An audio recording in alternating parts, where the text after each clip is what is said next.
네, 트럼프 대통령이 반이민 정책을 지금 강력하게 추진하고 있는 가운데요.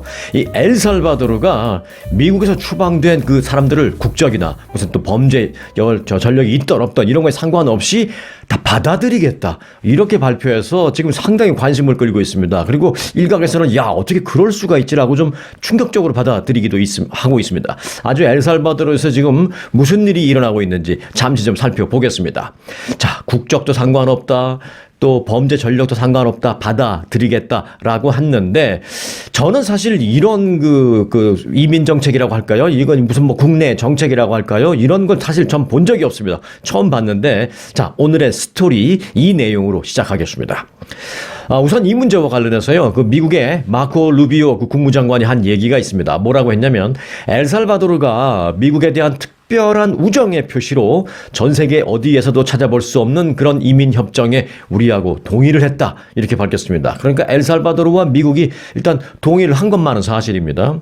이에 대해서 그 마코 루비오 국무장관은 엘살바도르는 미국에 불법 입국한 그 엘살바도르 출신 추방자를 포함해서 미국 내 불법 체류한 사람 가운데 범죄자도 국적과 상관없이 수용하겠다라고 동의를 했다.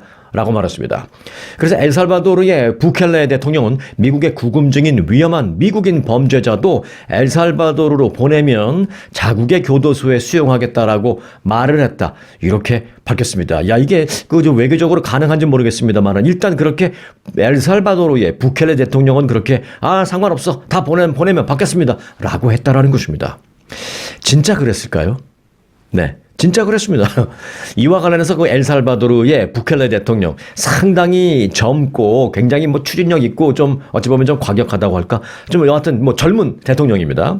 엘살바도르의 그 부켈레 대통령은 뭐라 그랬냐면 그렇다, 맞다. 단 그 대가로 우리는 돈을 받을 것이다. 이렇게 말했습니다. 부켈레 대통령은 미국에는 비교적 적은 금액이 되겠지만 우리에게는 상당한 금액이다 라고 말했습니다. 얼마라고까지 말하지 않았지만 뭐 대충 알죠. 우리가 꼭 얼마라고는 안 해도 그렇죠. 미국에서 $100 느끼는 것과 엘살바도르에서의 $100는 다를 터이니 그 말도 일리는 있다고 봅니다. 자, 여기서 하고 드는 생각이요.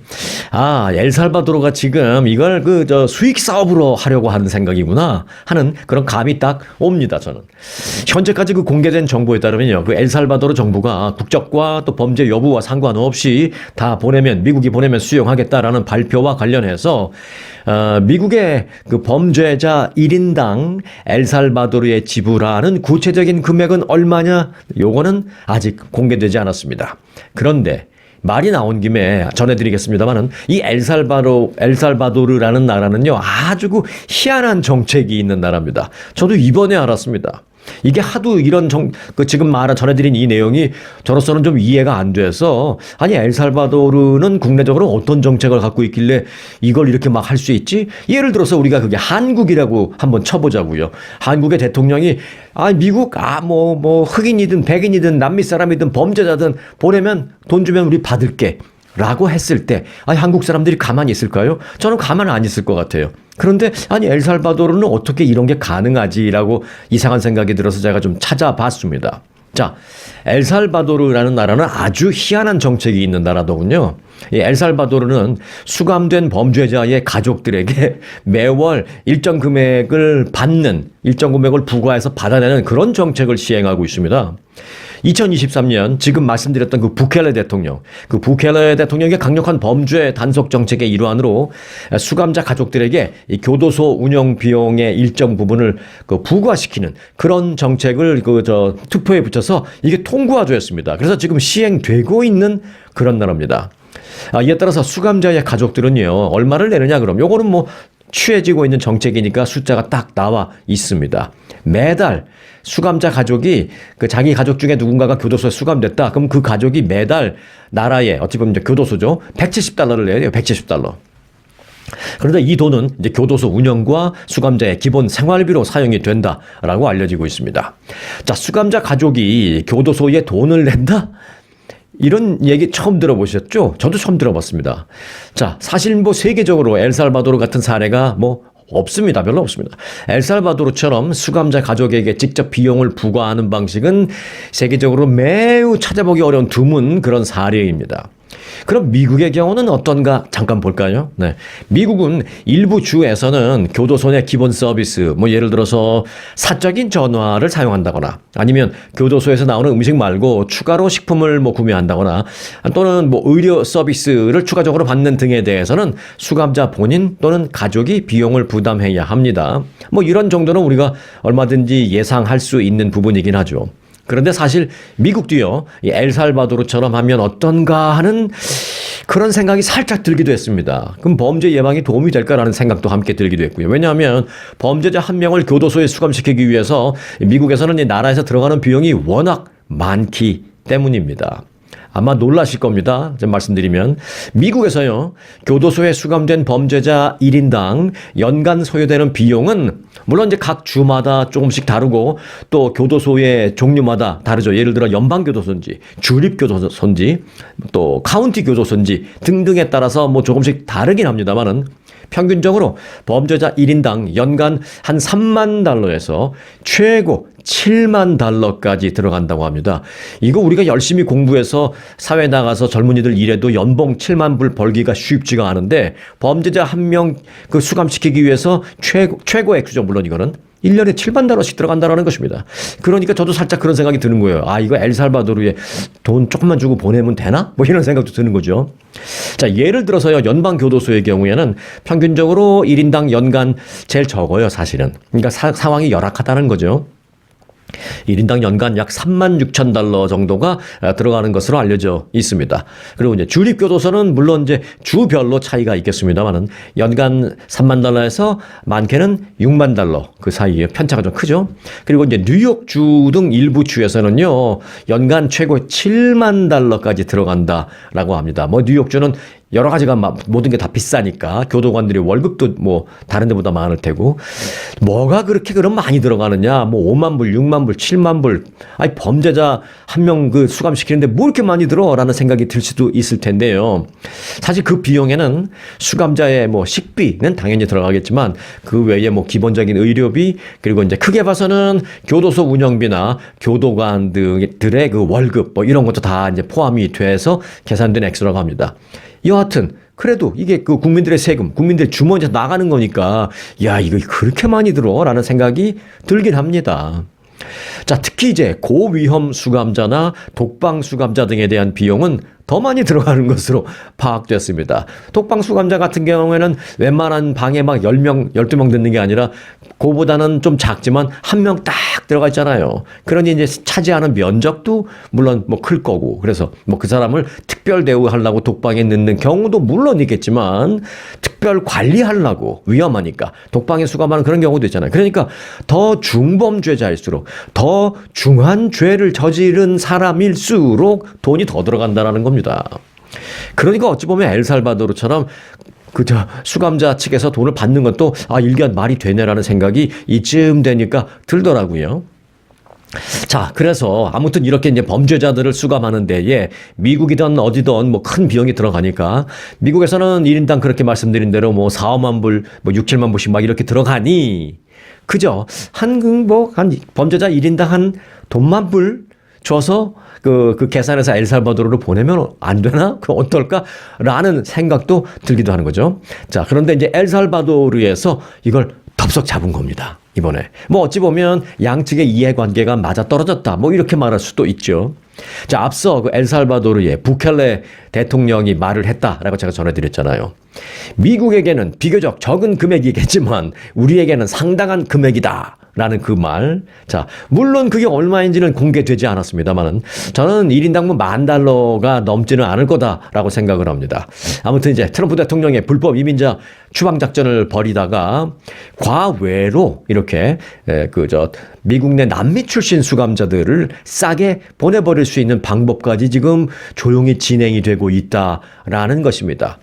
자, 엘살바도르는 마치 미국에 협조하는 척하면서 트럼프 대통령의 어떤 행정명령에 우리 엘살바도르가 적극 돕겠습니다. 그러니 트럼프 대통령 당신도 우리나라를 좀 적극적으로 밀어주십시오. 관세 절대 안 매길 거지 우리한테는. 뭐 이런 식으로 협조하는 척하면서 이번 기회에 미국이든 뭐 아니든 미국인이든 아니든 어느 나라 국적자든 범죄자를 엘살바도르로 받아들이면서 돈을 벌 생각하고 있는 것 같습니다.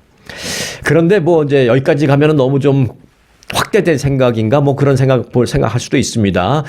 뭐 돈벌이까지는 모르겠고 또 미국에서도 그 수감자나 범죄자를 보내는데 미국 국적자, 미국 시민권자를 보내는 것까지는 아직은 아니라고 생각합니다. 하지만 일단 엘살바도르 국적자인데 범죄자들은 보내는 거는 뭐 기본적으로 뭐 당장이라도 할 수 있는 정도는 된 것 같고요. 그리고 그 외에 다음 단계가 중남미 출신 미국 내 수감자들 보내는 것까지도 저는 가능할 것이다라고 봅니다. 그런데 이제 미국 국적자를 그 범죄자라고 해서 엘살바도르로 보내는 방법은 이제 뭐 단순한 문제가 아니다라고 생각합니다. 그래서 처음에는 주로 이제 엘살바도르 국적 범죄자들 보내고 그 다음에 이제 중남미 출신 범죄자들 보내고 뭐 이런 식으로 될 거라는 생각인데 하지만 지금 요즘 뭐 워낙 새로운 정책들이 많이 나오고 워낙 생각하지도 못한 일들이 막 아침에 눈만 뜨면 자꾸 이렇게 나오고 하니까 지금 제가 말씀드렸던 이 엘살바도르의 이런 정책도 어제까지만 해도 생각 못했던 거잖아요, 사실. 그러니까 또 우리가 아닐 거라고 생각한 건 일도 벌어질 수 있다, 얼마든지 뭐 이런 생각도 드는 거죠. 실제로 미국과 엘살바도르 간의 어떤 특정 협정이 좀 확대돼서 만일 뭐 특정 조건 하에서 외국 국적자, 심지어는 미국 국적자도 포함을 해서 수용하는 조항이 미국과 엘살바도르 양국 간에 어떤 추가돼서 협의가 된다면 가능성이 열릴 수도 있다라는 것입니다. 뭐 요즘은 뭐 불가능한 일이 없다, 아닐 거다라고 생각하는 게 없어져 버린 그런 세상이기 때문에 물론 그 경우에도 이제 법적인 문제, 외교적인 문제, 뭐 인권적인 문제를 초래할 수 있죠. 미국 시민권자를 막 아무리 범죄자라고 다른 나라로 보낸다라는 자체는. 따라서 현재로서는 말씀드렸다시피 이제 1차적으로 미국 내 엘살바도르 국적의 범죄자를 먼저 싹 보내고 이후에 중남미 출신 범죄자를 보내버리는 방안이 이거는 빨리 추진될 것으로 보이고 있습니다. 거기까지만 해도 사실은 저는 적지 않은 변화다, 그렇게 생각을 하고 있습니다. 자, 참고로 이제 엘살바도르는요, 세계에서 가장 열악한 교도소 수감 환경으로 아주 유명한 나라입니다. 많은 그 교도소가 수용 가능 인원의 2배, 최고 뭐 최악의 경우는 뭐 5배 될 정도로 막 갖다 그냥 때려 넣는 거죠. 그렇게 초과한 상태라고 합니다. 예를 들어서 엘살바도르의 수도는 산살바도르라는 도시인데 이 산살바도르에 있는 그 마리오 벨로소라는 교도소 같은 곳은요, 과밀 수용으로 뭐 세계적으로 악명이 높은 곳입니다. 지금 무려 이곳에 4만 명이 수감되어 있는 것으로 알려져 있습니다. 미국의 웬만한 프로야구 구장이 뭐 4만 명, 5만 명 뭐 이렇게 하는데 이건 무슨 뭐 프로야구 구장도 아니고, 프로야구 구장은 그냥 앉는 자리만 있으면 되는 거 아니에요. 뭐 내 자리 하나만 있으면 되는 거 아니에요. 그렇게 4만 명, 5만 명인데 이거는 잠도 재워야 되고 밥도 먹여야 되고 운동도 시켜야 되고 하는데 그런 인권이고 뭐 없이 그냥 침대만 갖다가 2층, 3층, 4층으로 세워서 갖다 때려 넣는 거죠. 그래서 교도소 하나에 뭐 교도소가 얼마나 큰지 모르겠습니다만 아무리 커도 그렇지 4만 명이 지금 수감돼 있는 것으로 알려졌습니다.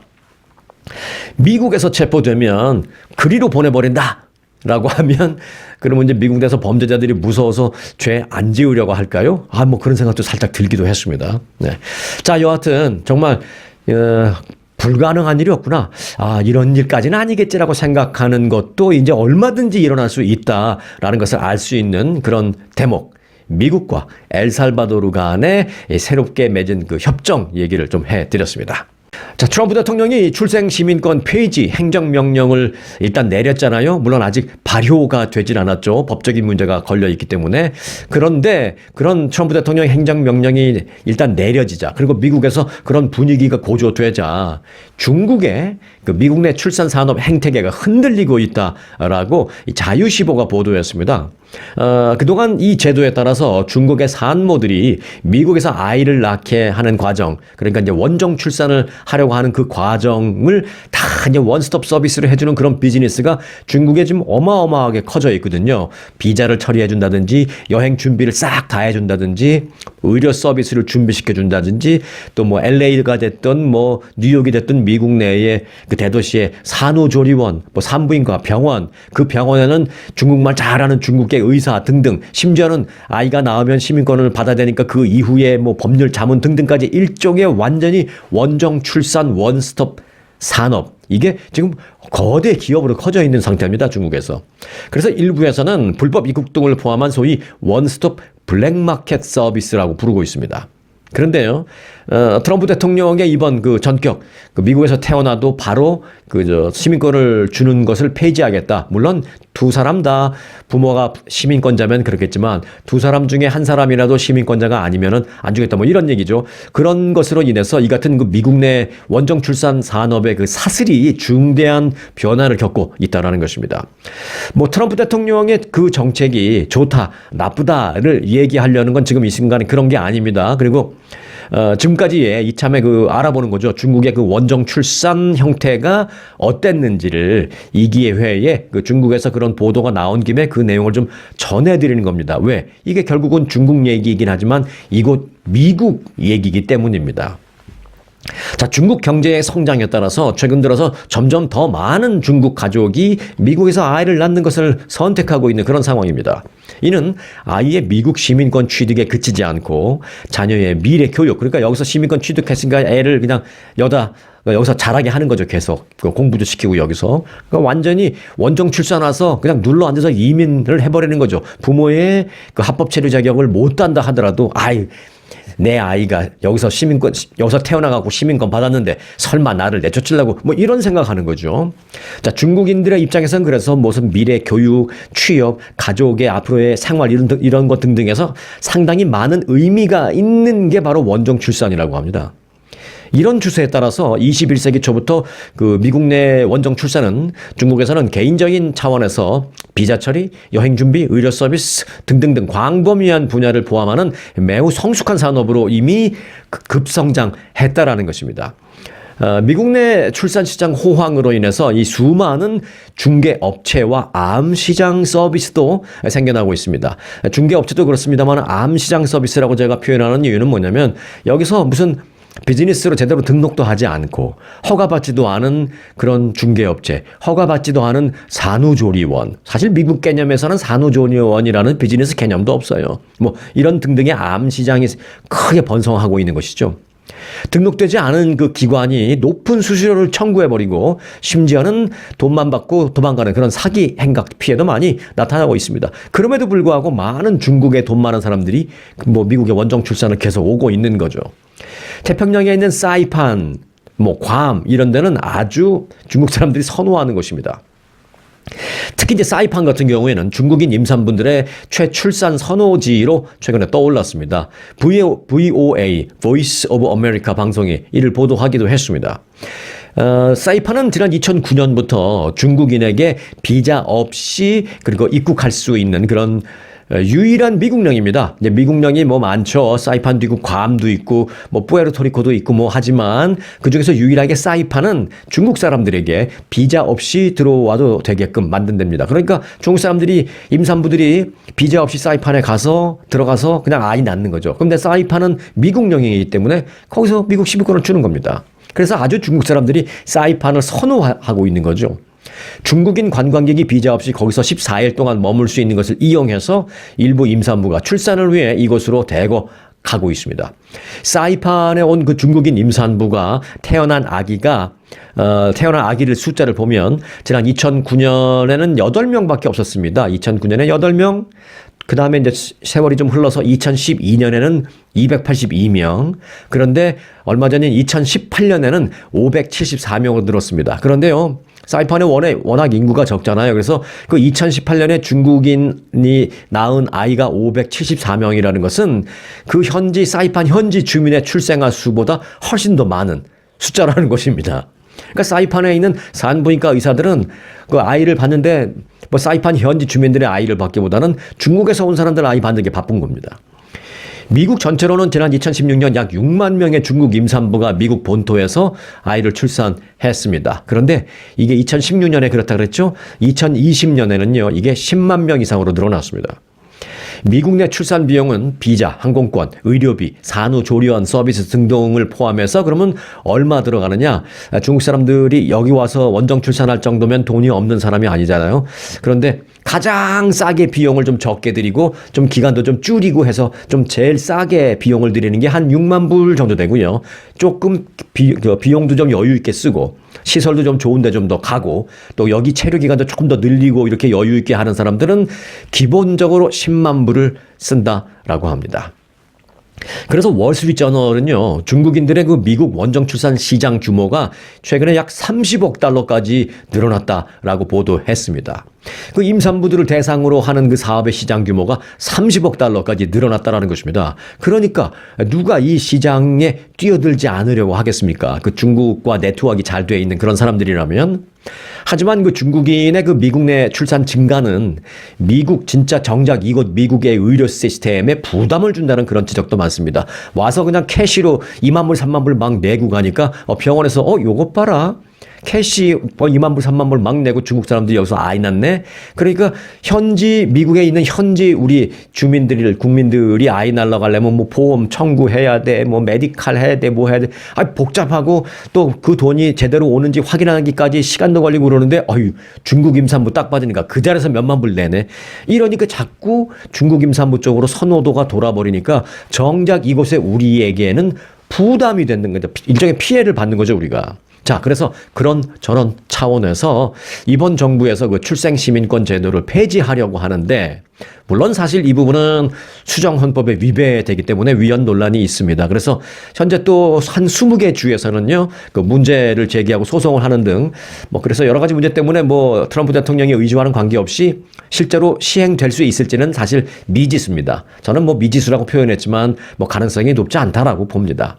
그런데 그럼에도 불구하고 과거처럼 그 미국 내 출생이 곧 시민권 취득이 아닐 수도 있다라는 그런 불안감이 최근에는 좀 퍼지고 있다라는 것입니다. 중국인들 사이에서는 벌써부터 퍼지고 있습니다. 아무리 수정헌법이 위배되기 때문에 트럼프 대통령 행정명령이 효력을 발휘하지 못할 거야 이런 얘기가 있다 하더라도 정작 10만 불씩 막 들여서 미국에 와서 낳아야 하는 그 중국 임산부들한테는 생각할 게 이제 많아진 거죠. 정말 그렇게 되면은 안 되는데 괜히 돈만 버리고 몸만 버리는데 이런 생각하는 거죠. 그래서 중국 임산부들은 앞으로 4년 그 트럼프 2기 행정부에서 일부는 어떤 법적 환경의 변화가 올지도 모르겠다. 이 말은 뭐냐면 이 행정명령이 결국은 안 된다라고 딱 못 박아지거나 아니면 트럼프 대통령이 어느 순간에 다른 건 다 되는데 이거는 수정헌법 헌법 문제 때문에 안 되는 것 같으니까 그 부분은 내가 그러면은 양보하겠다 포기하겠다라는 발표를 한다거나 여하튼 그런 어떤 드라마틱한 변화가 공식적으로 발표될지도 모르니까 그때까지 미국에 와서 출산하는 계획을 좀 늦추거나 연기하려는 중국 내 그 임산부들이 많다라는 것입니다. 사람이 아이를 낳는 일을 미국 정부의 정책을 보고 조절을 한다라고 생각하니까 참 우픈 현실이다라는 그런 생각이 들기도 합니다. 한편 그 원정 출산을 하려고 이미 미국에 들어온 많은 중국 임산부들도 지금 이 안에서 불안감을 호소하고 있는 것도 사실입니다. 남가주의 한 그 중국인 대상 산부인과 병원은요, 행정명령이 발표된 후에 센터에 있는 엄마들이 태어날 자신의 아이가 시민권을 진짜로 못 받는 거 아니야? 이런 생각 때문에 매우 불안해하고 있다라고 그 분위기를 전했습니다. 그래서 이제 충격적인 사실은요, 일부 임산부들은 트럼프 대통령의 행정명령이 실제로 어쩌면 한 달 뒤, 2달 뒤, 아니면 3개월 뒤에 효력을 발휘할지도 모르잖아. 이게 모르는 일이고 또 트럼프 대통령이 워낙 추진력 있게 강경하게 밀어붙이니까 이거 수정헌법이 어쩌고저쩌고 하더라도 이거 진짜 2-3달 뒤에 이거 그렇게 되는 거 아니야라는 생각 때문에 무슨 일이 있냐. 중국에서 이제 이곳에 와 있는 곧 4-5개월 뒤에 아이를 낳으려고 생각하는 그런 사람들이 좀 더 빨리 아이를 낳기 위해서 조산을 인위적으로 유도하는 그런 경우도 최근에 많이 늘어나고 있다고 합니다. 좀 끔찍한 얘기입니다. 그리고 또 다른 임산부들은요, 아예 미국 시민권은 포기하고 캐나다로 가자.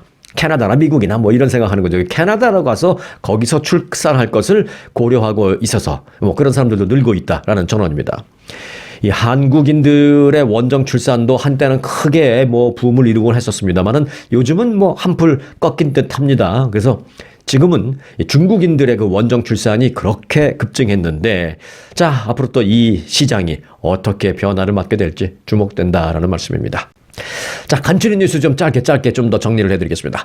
트럼프 대통령이 추진하는 연방정부 구조조정에 따라서 최소 2만 명의 연방 공무원들이 자발적으로 퇴직할 것으로 보이고 있습니다. 지금까지 약 2만 명의 공무원이 실제로 자발 퇴직 신청서를 냈습니다. 연방 인사관리처가요, 지난주였죠? 그 연방 공무원들에게 이메일을 쫙 보냈습니다.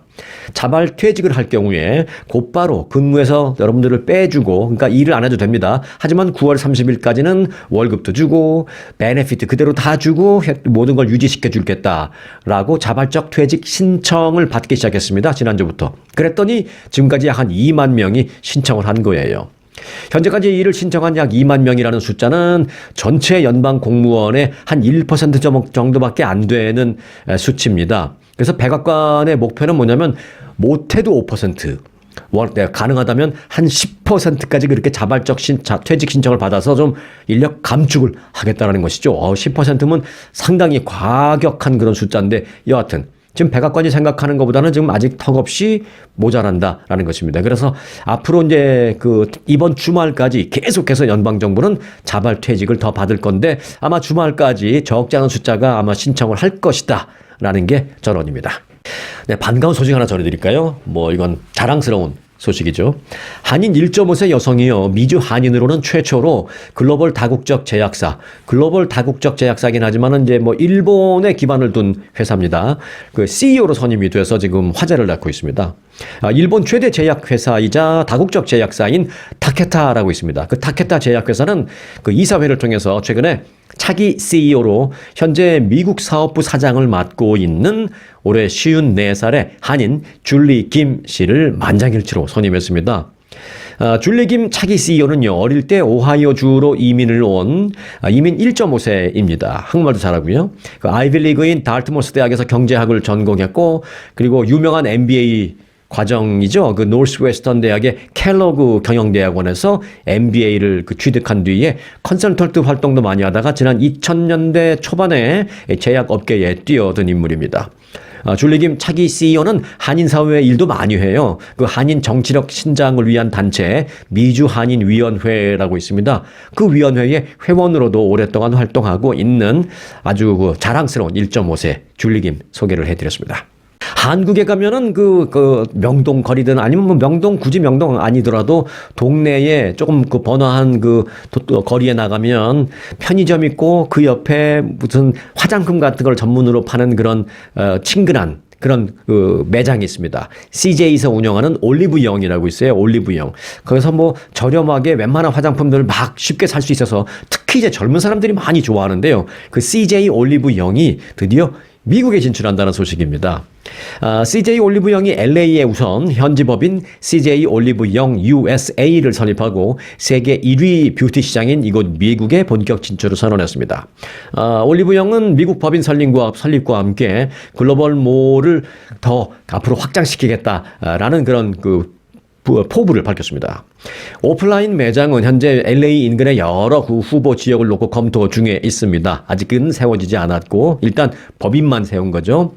올리브영은 미국 현지 고객 대상의 최적의 사용자 환경을 만들겠다. 그리고 상품 정보 노출 방식 등을 최첨단으로 해서 미국 내 젊은 사람들에게 빨리 쉽게 다가가겠다. 이런 포부도 밝혔습니다. 그리고 이제 장점도 하나 갖고 있는데 뭐냐면 그 물류의 안정성을 기해서 올리브영을 온라인으로 막 사람들이 이제 주문을 하면 빨리 배송을 하는데 우리가 최적화되어 있다라고 말했습니다. 왜냐하면 같은 CJ 계열사 중에 CJ 대한통운이라고 있습니다. 그 CJ 대한통운이 미국에 이미 진출해 있어서 미국 법인을 갖고 있거든요. 그래서 CJ 대한통운과 협업을 해서 이 CJ 올리브영을 온라인으로 주문했을 때 빠르게 배송할 수 있는 그런 시스템을 갖추겠다라고 말했습니다. 기대를 해보겠습니다. 네, 한국에 성심여고라고 아시죠? 성심여대도 있지만 성심여고도 있는데 한국의 성심여고 그 초대 교장을 역임한 주매분 수녀님이라고 계십니다. 그 이름은 이제 테레사, 그 수녀님의 이름은 테레사인데 그래서 이제 흔히들 이렇게 하죠. 저는 카톨릭 쪽에 조금 문외한이라서 제가 제대로 하는지 모르겠습니다만은 주매분 테레사 수녀님이라고 이제 말씀을 드리면 될지 모르겠습니다. 자, 여하튼 주매분 테레사 수녀님이 지난 1일 향년 100세로 돌아가셨습니다. 이제 캐톨릭에서는 선종하셨다라고 하더라고요. 이건 미국은 아니고 캐나다에서 선종하셨다라고 한인 카톨릭계 미주 지역 관계자들이 말을 했습니다. 카톨릭계에 따르면 1924년 중국 상하이에서 출생한 이 주매분 테레사 수녀는 지난 1960년 4월 1일 성심여고 초대 교장으로 취임을 했고요. 신입생 그 당시는 25명으로 시작했는데 지금까지 성심여고 출신 졸업생을 무려 2만여 명을 배출했다라는 것입니다. 주매분 테레사 수녀님은 이후 한국 성심여대에 또 초대 학장을 역임했고요. 시카고 대학에서 박사학위도 받았습니다. 지금 기억나시죠? 피천득 선생님, 유명한 대한민국의 정말 국보급 같은 고 피천득 선생님, 뭐 대단한 작가시죠.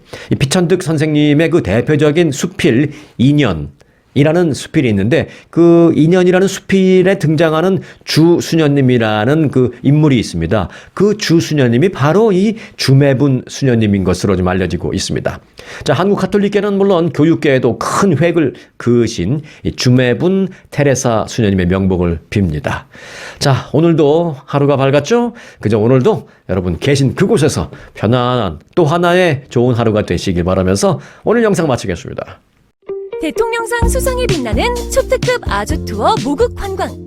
아주 모국 관광의 인기 비결은 전 일정 5성급 호텔의 럭셔리 숙박, 아주만의 27인승 VVIP 버스, 엄선된 맛집들이 선사하는 최고의 식사, 고객들의 표정이 증명하는 아주 단독 모국 관광은 그 누구도 따라할 수 없는 최고 인기 관광입니다. 건강검진도 모국 관광과 함께 하시면 훨씬 더 편리합니다. 모국 관광도 역시 아주 좋은 아주 투어.